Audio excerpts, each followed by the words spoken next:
চৌধুরী মাঝখানে ভিডিও থেকে আউট হয়ে গিয়েছিল, আবার ভিডিওতে ঢুকছে।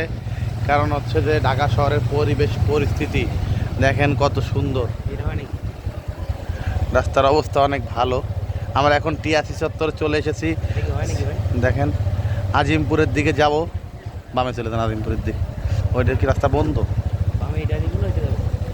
এটা গিলি গেল, তেল নিয়ে তেলটা নিয়ে বেরোয় নাকি? হ্যাঁ তেলটা নিয়ে বেরোয়।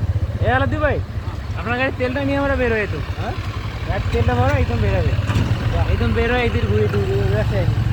আশা বাইরে মনে আসা হবে ভাই। হ্যাঁ হ্যাঁ হ্যাঁ, জীবনের ভাই হ্যাঁ, ওই যে ইসির কোনায় তো পাম্প আছে, ওই যে সোনারগার কোনায় তো পাম্প আছে। এই ফিরে ফার্ম গেট না? হ্যাঁ হ্যাঁ হ্যাঁ, জান রাশেদ রায়হান চৌধুরী এখন ফার্ম গেটের দিকে যাচ্ছে। দেখেন একটা কাভার ভ্যান, ভিডিও করছি। ঢাকা শহরের পরিবেশ কত সুন্দর, মনোমুগ্ধকর পরিবেশ।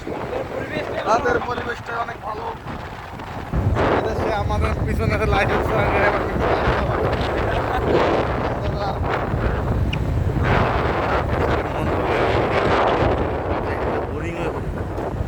যাই হোক, আপনাদের মাঝে ভিডিওগুলো আমি আপলোড করে দেবো ইনশাআল্লাহ।